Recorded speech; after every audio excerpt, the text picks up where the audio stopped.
All right, let's talk about the CCAT. You know the drill, right? 50 questions, just 15 minutes. It can feel like you're just throwing answers into the void.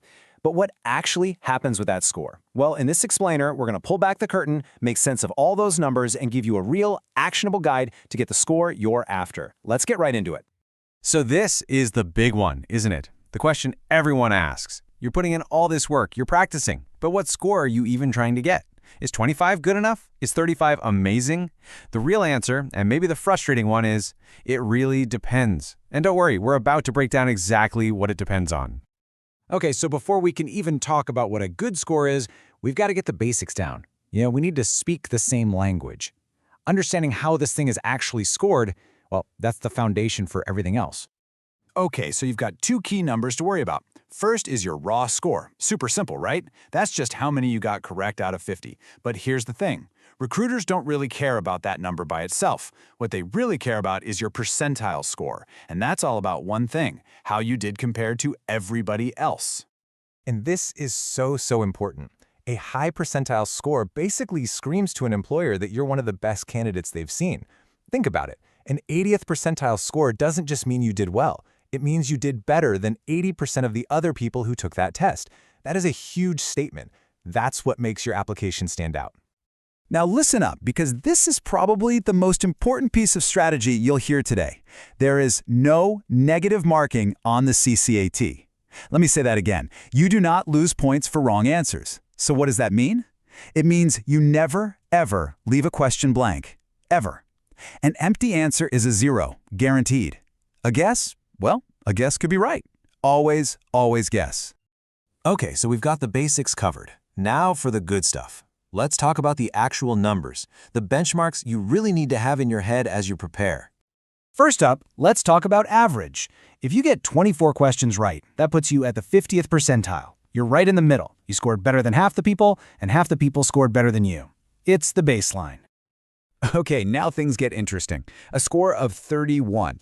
That little jump gets you all the way to the 80th percentile. Suddenly, you're in the top 20% of everyone who took the test. For a lot of professional jobs out there, this is really the sweet spot. This is the target. And then there's the elite level. We're talking a score of 40 or higher. This doesn't just put you in the top 10 or 5%. This puts you in the top 3%. A score like this is an absolute game changer. It makes a recruiter stop scrolling for sure. It gets you serious attention.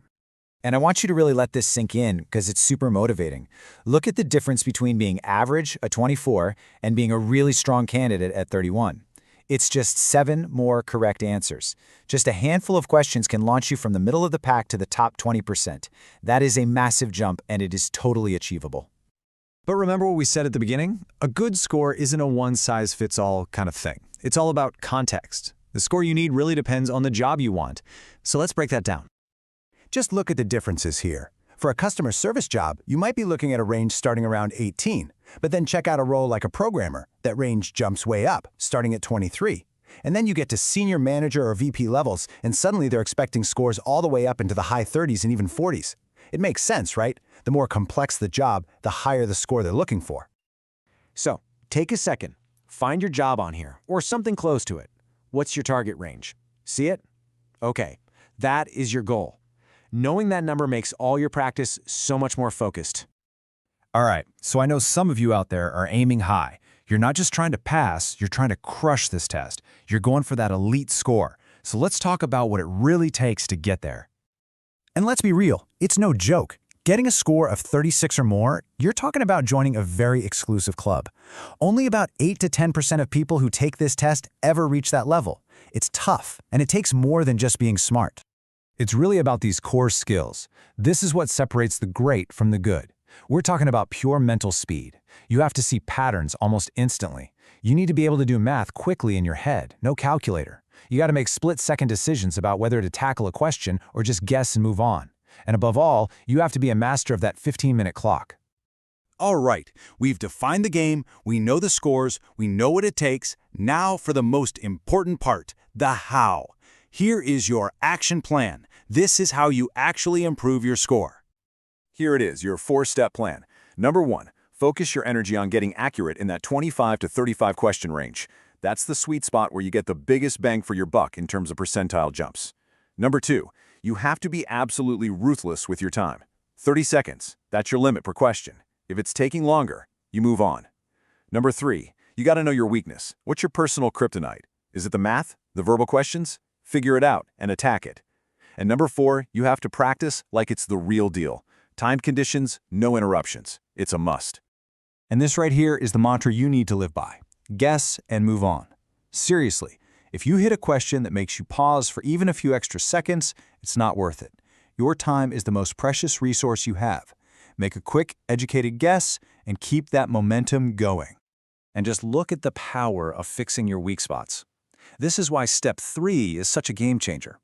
If you can take your worst subject, let's say it's spatial reasoning, and just make it average, that alone can boost your score by 5, 6, even 7 points. That is a massive return on your study time. It's literally the fastest way to see a huge improvement. So there you go. The mystery is gone. You know the scores, you know the benchmarks, and you have a clear strategy to follow. We've given you the map. The only question left is, are you ready to get to work?